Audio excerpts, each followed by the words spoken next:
State PCS का जो है कैलेंडर आ चुका है और अभी कुछ दिन पहले एमपी पीसीएस का भी कैलेंडर आ गया है। तो आप जैसा कि जानते हैं कि एग्ज़ाम्स जो है स्टार्ट हो चुके हैं, तो इसलिए मैंने सोचा कि ये मैगज़ीन जो है मैं आप लोगों को प्रोवाइड कराती हूँ, क्योंकि लॉकडाउन की वजह से जो भी बच्चे बाहर हैं या दिल्ली में तो ये ईजिली अवेलेबल है, कहीं और पे अवेलेबल नहीं है, तो उन्हें इसे निश्चित रूप से फ़ायदा मिलेगा, लाभान्वित होंगे वो लोग।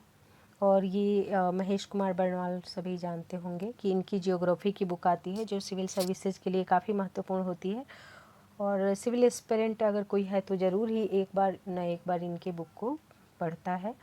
तो ये जो है, वैसे तो ये एमपी पीएससी विशेष इस पर लिखा हुआ है, लेकिन ये एमपी पीएससी के लिए ही नहीं है, मतलब केवल उसी के लिए नहीं है, साथ ही यह अन्य राज्य स्तरीय प्रतियोगी परीक्षाओं के लिए भी समान रूप से उपयोगी है, क्योंकि ये एमपी पीएससी करंट अफेयर ना होकर संवैधानिक व संवैधानिक संस्थाओं के बारे में है, जहाँ से हर साल क्वेश्चन पूछे जाते हैं। इसमें लगभग 17 अध्याय हैं जिसमें महत्वपूर्ण टॉपिक को कवर किया गया है। जैसे एग्जाम्पल के लिए एक दो बता देती हूँ: निर्वाचन आयोग, वित्त आयोग, नीति आयोग और लोकपाल लोकायुक्त, राष्ट्रीय मानवाधिकार आयोग। तो इस पे हम ज़्यादा बातें न करते हुए चैप्टर को स्टार्ट करते हैं। पहला हमारा चैप्टर है भारत का निर्वाचन आयोग। और सबसे पहले फ्रेंड्स, हम इसमें जो क्वेश्चन आंसर सेशन है उसे हम डिस्कस कर लेते हैं। फिर अगर आपको सारी चीज़ें आती हैं तो आपको पूरा वीडियो देखने की ज़रूरत नहीं है, और यदि आपको लगता है कि नहीं आपको रिवीजन करना है तो फिर आप पूरा वीडियो देख सकते हैं। सॉरी फ्रेंड्स, कैरी ऑन करते हैं। पहला क्वेश्चन है, भारतीय संविधान के किस भाग में भारत निर्वाचन आयोग से संबंधित प्रावधान दिए गए हैं? तो ये प्रावधान भाग 15 में है। दूसरा क्वेश्चन है, भारतीय संविधान के किन अनुच्छेदों में निर्वाचन आयोग तथा निर्वाचन से संबंधित उपबंध किए गए हैं? तो इसका आंसर है अनुच्छेद 324 से 329 क तक जो है निर्वाचन आयोग और निर्वाचन से संबंधित उपबंध किए गए हैं। अगला क्वेश्चन है, भारत में निर्वाचन आयोग की स्थापना कब की गई थी? तो निर्वाचन आयोग की स्थापना की गई थी 15 जनवरी 1950 को, और ध्यातव्य है कि 25 जनवरी को राष्ट्रीय मतदाता दिवस भी हम मनाते हैं।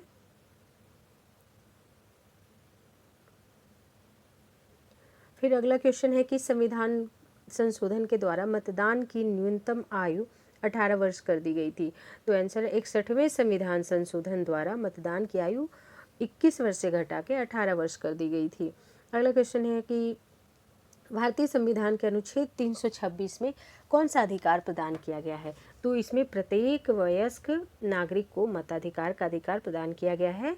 किस अनुच्छेद में? अनुच्छेद 326 में। अगला क्वेश्चन देखते हैं फ्रेंड्स,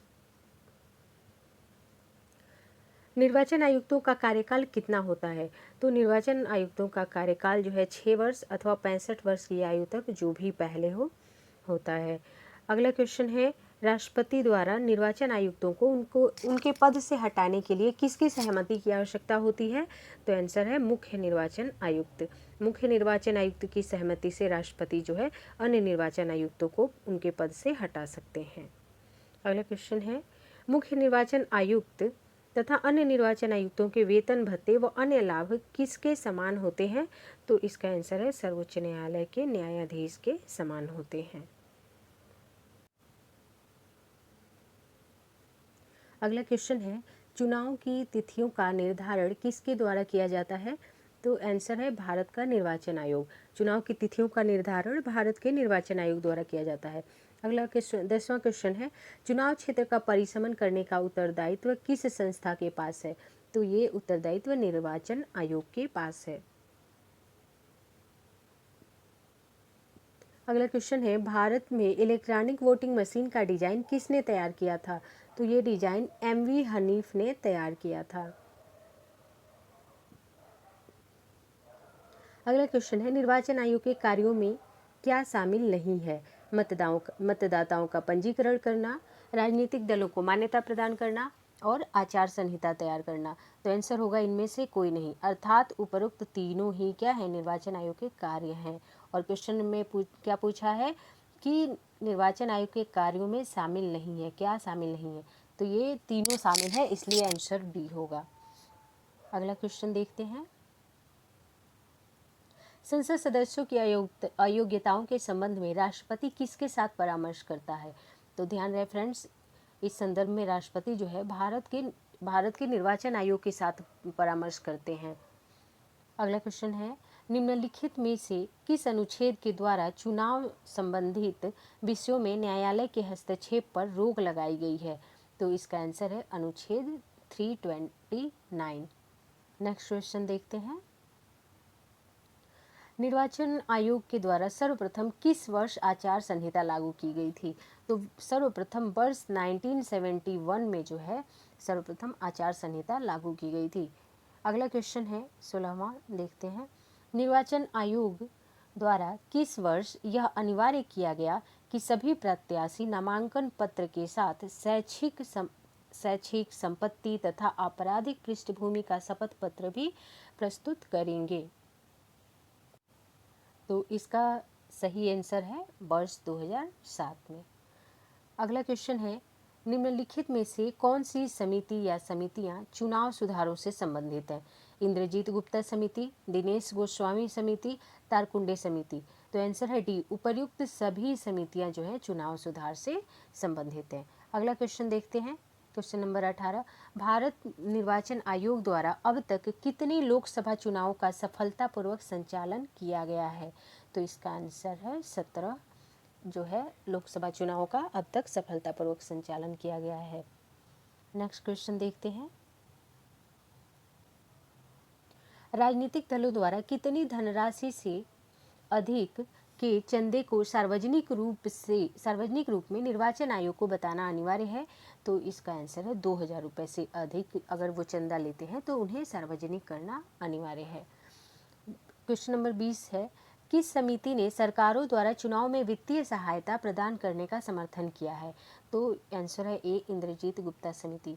फ्रेंड्स, इंद्रजीत गुप्ता समिति की जो है ये सिफारिश थी कि जो भी राजनीतिक दल चुनाव लड़ते हैं उन्हें सरकार वित्तीय रूप से सहायता प्रदान करे। अगला क्वेश्चन है 20वां, भारत में नोटा का प्रयोग सर्वप्रथम किस वर्ष किया गया था? तो इसका आंसर है वर्ष 2013 में नोटा का सर्वप्रथम प्रयोग किया गया था।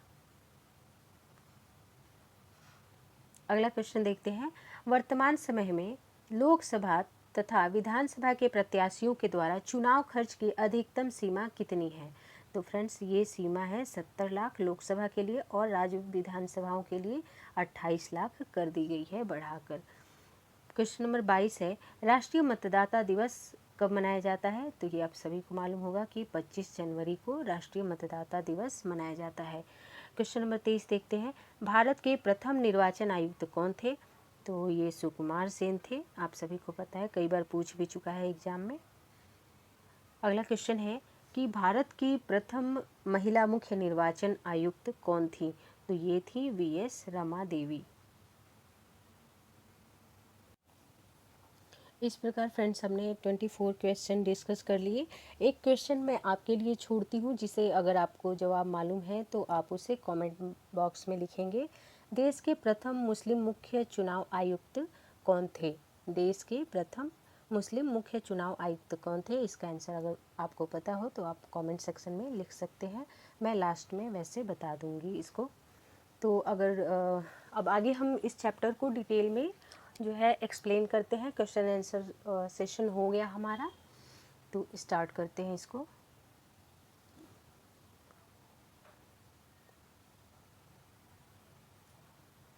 देश में स्वतंत्र एवं निष्पक्ष चुनाव संपन्न कराने के उद्देश्य से निर्वाचन आयोग के रूप में एक स्थायी और स्वतंत्र निकाय का प्रावधान किया गया है।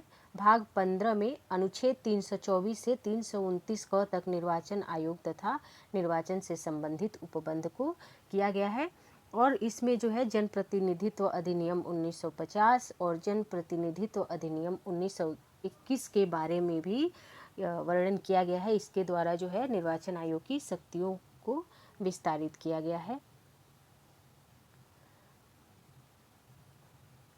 भारत में निर्वाचन आयोग की स्थापना 25 जनवरी 1950 को हुई है। चुनाव आयोग एक अखिल भारतीय संस्था है, आप जानते हैं, और ये संसद तथा राज्य विधानमंडल दोनों के लिए चुनाव संपन्न करवाती है। यह जो है पंचायतों और नगर निगम चुनाव को नहीं कराती, उसके लिए अलग से राज्य निर्वाचन आयोग की व्यवस्था की गई है। फ्रेंड्स, भारतीय संविधान का अनुच्छेद 326 जो है वह प्रत्येक भारतीय नागरिक को जिनकी आयु 18 वर्ष है उन्हें वयस्क नागरिक के रूप में जो है मतदान का अधिकार प्रदान करता है। वर्ष 1931 के कराची अधिवेशन में कांग्रेस ने राजनीतिक समानता की मांग की थी और डॉक्टर भीमराव अंबेडकर ने भी वर्ष 1928 में साइमन कमीशन से सार्वभौमिक वयस्क मताधिकार को लागू करने की जो है मांग की थी। और डॉक्टर अंबेडकर का ये कथन है कि चुनाव जो है समाज के सबसे पीड़ित वर्ग के हाथों में हथियार है तथा मताधिकार उन्हें राजनीतिक और कानूनी रूप से समानता प्रदान करेगा, ऐसा डॉक्टर भीमराव अंबेडकर का वक्तव्य है।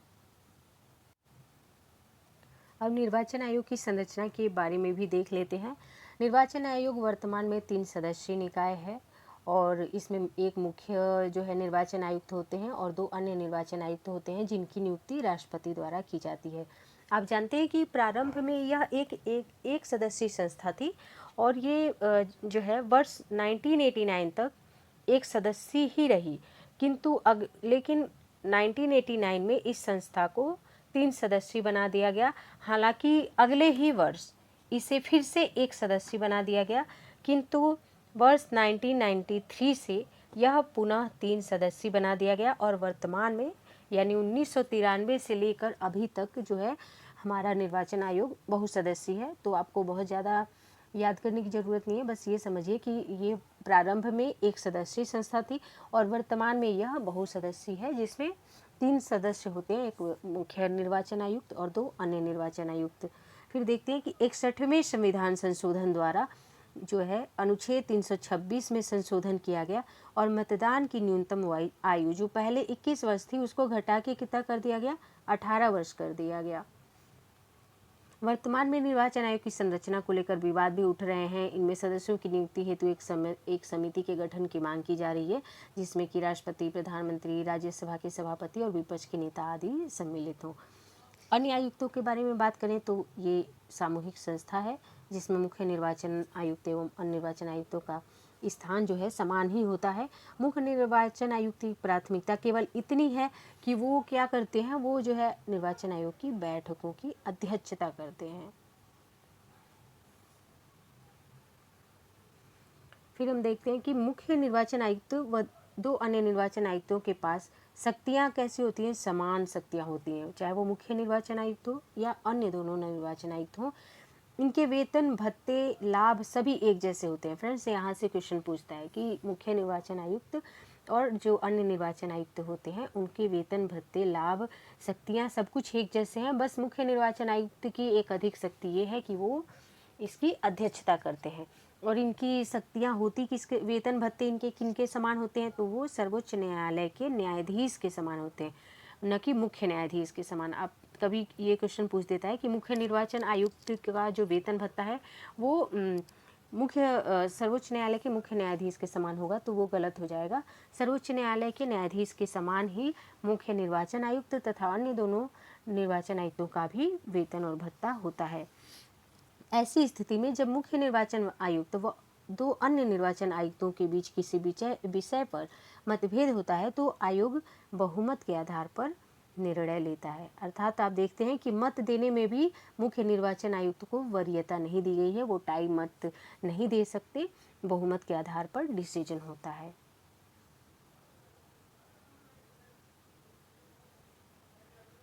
फिर है निर्वाचन आयुक्तों का कार्यकाल। तो इनका कार्यकाल अधिकतम 6 वर्ष या 65 वर्ष की आयु तक, जो भी पहले हो तब तक जो है इनका कार्य। आगे देखते हैं चुनाव आचार संहिता का प्रयोग निर्वाचन आयोग ने वर्ष 1960 के दशक में, जैसा 1971 आपने क्वेश्चन आंसर सेशन में पढ़ा था, आरंभ हो गया था, परंतु इसका प्रभावी और महत्वपूर्ण जो उपयोग है वो वर्ष 1990 के बाद से देखा गया है। दलों से संबंधित आचार संहिता के बारे में देखते हैं। निर्वाचन आयोग ने सर्वप्रथम वर्ष 1971 में हुए 5वें आम चुनावों में राजनीतिक दलों के लिए आचार संहिता लागू की थी। वर्ष 1971 में 5वें आम चुनाव में। इसके बाद समय समय पर जो है आचार संहिता में संशोधन होता रहा और राजनीतिक दलों के लिए निर्देश जारी किए गए। राज्य स्तर पर वर्ष 1960 में केरल विधानसभा चुनावों से ही आदर्श आचार संहिता का प्रयोग प्रारंभ हो गया था। इस प्रकार हम देखते हैं कि केंद्र से पहले यानी आम चुनाव से पहले राज्यों में यानी केरल विधानसभा चुनाव में आचार संहिता का प्रयोग किया गया था।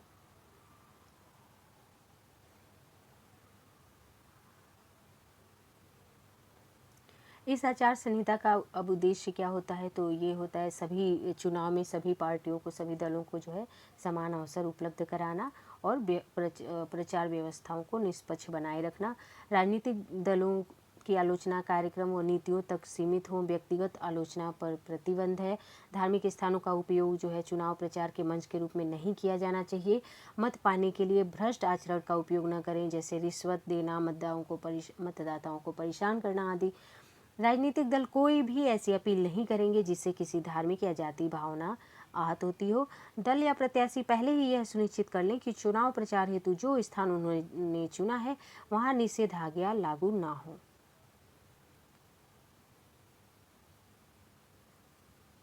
सत्तारूढ़ दल से संबंधित आचार संहिता क्या है, तो ये है आचार संहिता लागू होने के पश्चात सत्तारूढ़ सरकार या प्राधिकरण किसी वित्तीय सहायता, सड़क निर्माण तथा नई नियुक्तियों की घोषणा नहीं कर सकते, क्योंकि ये सारे कार्य क्या है मतदाताओं को प्रभावित कर सकते हैं। सेकंड है कि सत्तारूढ़ दलों पर चुनावी आचार संहिता का उल्लंघन करने के आरोप लगते रहे हैं और विपक्षी दलों का ये मानना है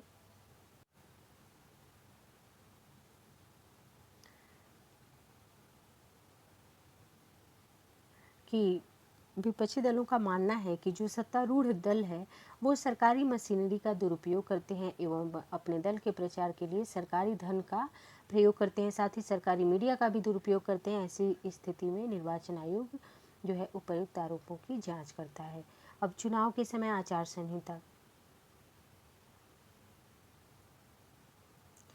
ये होती है कि अधिकृत कार्यकर्ताओं को पहचान पत्र देना, मतदान के दिन और इसके 24 घंटे पहले किसी को शराब वितरित नहीं किया जा सकता और मतदाताओं को दी जाने वाली पर्ची सादे कागज पर हो, उसमें प्रतीक चिन्ह या अभ्यर्थी या दल का नाम न हो। निर्वाचन आयोग द्वारा राजनीतिक अपराधीकरण पर अंकुश लगाने का भी प्रयत्न किया गया और इससे भी बढ़कर वर्ष 2007 में निर्वाचन आयोग ने पहली बार यह प्रावधान किया कि निर्वाचन में भाग ले रहे उम्मीदवारों को अपने नामांकन पत्र के साथ एक ऐसा शपथ पत्र प्रस्तुत करना होगा जिसमें उम्मीदवार अपने शैक्षिक रिकॉर्ड, संपत्ति का विवरण और आपराधिक पृष्ठभूमि की घोषणा करेंगे। सत्ताधारी दल सरकारी धन का व्यय करके विज्ञापनों के माध्यम से उपलब्धियां न गिनवाएं और सत्ताधारी दल विश्राम गृह, डाक बंगले या सरकारी आवासों पर एकाधिकार न करें। वे इन स्थानों का प्रयोग जो है प्रचार कार्यालय के रूप में नहीं कर सकते। मुख्यमंत्री या मंत्री शासकीय दौरा नहीं कर सकते और विवेकाधीन निधि से अनुदान या स्वीकृति चुनाव उद्घोषणा के दौरान नहीं हो सकती और शासकीय सेवक किसी भी प्रत्याशी के लिए निर्वाचक, मतदाता या गणना अभिकर्ता जो है एजेंट नहीं बनेंगे। अगला हम इसी में देखेंगे चुनाव सुधार। स्वतंत्र और निष्पक्ष निर्वाचन जो है लोकतंत्र की आधारभूत शर्त है और चुनाव में धन व बल का प्रयोग लोकतंत्र की मूल मान्यताओं के प्रतिकूल होता है। तो स्वतंत्र और निष्पक्ष निर्वाचन के लिए ही जो है इसको चुनाव आयोग जो है ये प्रयास करता है कि स्वतंत्र एवं निष्पक्ष चुनाव हो। तो फ्रेंड्स देखा आपने कि चुनाव सुधार जो है इनमें हम देखते हैं कि इसमें दिनेश गोस्वामी समिति, इंद्रजीत गुप्ता समिति, ये समितियां जो हैं चुनाव सुधार से संबंधित हैं और ये जो है राजनीतिक दलों को राज्य की सहायता, अर्थात अभी हमने क्वेश्चन आंसर में भी पढ़ा था कि जो इंद्रजीत गुप्ता समिति है उन्होंने कहा था कि चुनाव में भ्रष्टाचार को रोकने के लिए सरकार द्वारा जो है राजनीतिक दलों को वित्तीय सहायता दिया जाना चाहिए ताकि जो है वो क्योंकि जो राजनीतिक दल हैं वो यदि चंदा लेते हैं किसी से, किसी कंपनी से, कारपोरेट जगत से, किसी से भी, तो कहीं ना कहीं उनकी निष्पक्षता प्रभावित होती है और वो उनके पक्ष में निर्णय लेने के लिए जो है बाध्य नहीं होते, पर उनका निर्णय कहीं ना कहीं उनसे प्रभावित होता है, क्योंकि जो बड़े बड़े उद्योगपति हैं वो कहीं ना कहीं चुनाव देने के पीछे कुछ उनके अपने हित भी होते हैं। फ्रेंड्स, सर्वोच्च न्यायालय ने भी 2017 में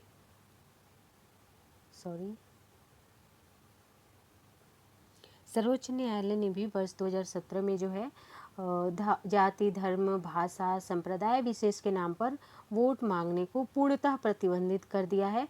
और न्यायालय ने ये भी कहा कि चुनाव जो है एक धर्मनिरपेक्ष प्रक्रिया है, और उसकी उन्होंने व्याख्या भी की कि धर्म, नस्ल, जाति, समुदाय, भाषा आदि के आधार पर वोट मांगना जो है ये एक भ्रष्ट आचरण है। सभी आयोग समितियों ने भी ये कहा है कि दलों को प्राप्त वित्तीय सहायता नगद राशि के रूप में नहीं बल्कि सुविधाओं के रूप में होना चाहिए, जैसे दलों को सरकारी आवास की सुविधा देना, टेलीफोन संचार माध्यमों पर प्रचार की सुविधा देना आदि। फिर विपक्ष में भी इसका तर्क है जो कि राज्य द्वारा वित्तीय सहायता देने से चुनाव में धन का प्रयोग नहीं रुकेगा। राजनीतिक दल जो है सरकार से प्राप्त धनराशि का उपयोग चुनाव के अतिरिक्त अन्य गतिविधियों में कर सकते हैं। ये जो है बॉक्स में है ये वाला, क्योंकि अभी आपने देखा कि दिनेश गोस्वामी जो समिति है उन्होंने क्या कहा कि ये दिनेश गोस्वामी नहीं, इंद्रजीत गुप्ता जो समिति है उनकी ये सिफारिश थी कि जो राजनीतिक दल हैं उनको चुनाव के लिए वित्तीय सहायता सरकार द्वारा अर्थात राज्य द्वारा ही प्रदान की जाए। तो उसके विपक्ष में ये सारे तर्क हैं। अनेक लोग राजनीतिक दलों का निर्माण कर लेंगे जिससे वे राज्य से अधिक आर्थिक सहायता प्राप्त कर सके, तो इस तरह उसके विपक्ष में भी तर्क दिए गए हैं।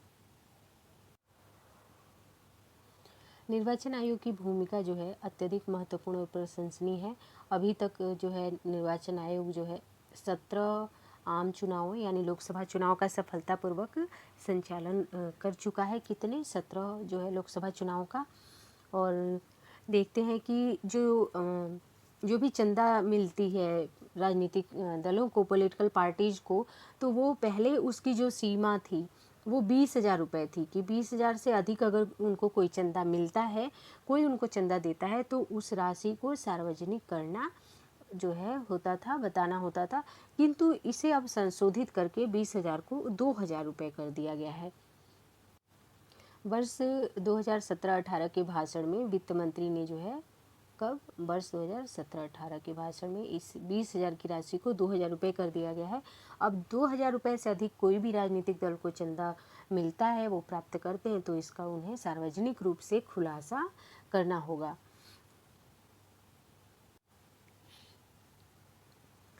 बाकी हम देखते हैं कि एक प्रत्याशी जो है अब 2 निर्वाचन क्षेत्रों से चुनाव नहीं लड़ सकता। स्पष्ट रूप से प्रतिबंध जो है लगाया गया है इस पे, और प्रत्येक राजनीतिक दल को एक वार्षिक लेखा परीक्षण जो है उनका किया जाना चाहिए। जिन सांसदों विधायकों के विरुद्ध अपराध के मामले लंबित हैं उनके लिए फास्ट ट्रैक कोर्ट की स्थापना की जानी चाहिए। सांसदों और विधायकों के लिए निर्धारित खर्च का पालन सख्ती से किया जाए, जैसे कि सांसदों के लिए 70 लाख है और विधायकों के लिए यानी विधानसभा चुनाव में है ये 28 लाख कर दिया गया है इसको। चुनाव की वित्तीय सहायता सरकारों के द्वारा भी प्रदान की जा सकती है, इसका समर्थन इंद्रजीत गुप्ता समिति, ये बार बार आ रहा है, क्वेश्चन इंपॉर्टेंट है, पूछा जा सकता है कि कौन सी समिति ने ये सिफारिश की है कि राजनीतिक दलों को जो है चुनाव के लिए जो वित्तीय सहायता है वो सरकार द्वारा प्रदान की जाए, प्रोवाइड कराई जाए। तो ये इंद्रजीत गुप्ता समिति की सिफारिशें हैं। चुनाव सुधारों पर 20वें विधि आयोग की रिपोर्ट क्या कहती है? तो ये कहती है, न्यायमूर्ति AP शाह की अध्यक्षता वाले 20वें विधि आयोग ने अपनी रिपोर्ट जो है केंद्रीय विधि एवं न्याय मंत्रालय को 12 मार्च 2015 को प्रस्तुत की, और आयोग की इस 255वीं प्रतिवेदन यानी रिपोर्ट में मुख्य निर्वाचन आयुक्त व निर्वाचन आयुक्त की नियुक्ति जो है वो कोलेजियम के माध्यम से और निर्दलीय उम्मीदवारों को चुनाव लड़ने से रोकने के सुझाव इसमें शामिल हैं। और 3 सदस्यीय प्रस्तावित कोलेजियम में प्रधानमंत्री के अतिरिक्त विपक्ष या सबसे बड़ी विपक्षी पार्टी के नेता तथा जो सुप्रीम कोर्ट है हमारा उसके मुख्य न्यायाधीश शामिल हो, और इस कोलेजियम द्वारा जो है इनकी निर्वाचन आयुक्तों की नियुक्तियों की सिफारिश की जाए। मतदान को अनिवार्य करने के विचार को जहां विधि आयोग ने खारिज किया है, वहीं सदन का कार्यकाल समाप्त होने से 6 माह पूर्व ही सरकारी विज्ञापनों के नियमन यानी रेगुलेशन का जो है आयोग ने सुझाव दिया है। बाकी कंपनियों द्वारा दिए जाने वाले चुनावी चंदों के मामले में जो है पारदर्शिता लाने के लिए विधि आयोग ने कंपनी कानून में जो है संशोधन का यानी परिवर्तन करने का सुझाव दिया है। और आयोग ने ये भी सुझाव दिया है कि अगर कोई ऐसा उम्मीदवार है जो हिसाब किताब नहीं देता तो उसे अयोग्य करार दिया जाए। पेड न्यूज़ के बारे में भी इसके विधि आयोग के सुझाव हैं कि कहा है कि जनप्रतिनिधित्व कानून में जो है इसके लिए दंड का प्रावधान किया जाए। पेड न्यूज़ के लिए 2-2 सीटों से चुनाव लड़ने की परंपरा को हतोत्साहित यानी किया जाए, यानी इसके लिए मना किया गया है, प्रतिबंध लगाया गया है। एक जो उम्मीदवार है वो 2 सीटों से चुनाव नहीं लड़ेगा। फिर हम देखते हैं कि नोटा की स्थिति क्या है।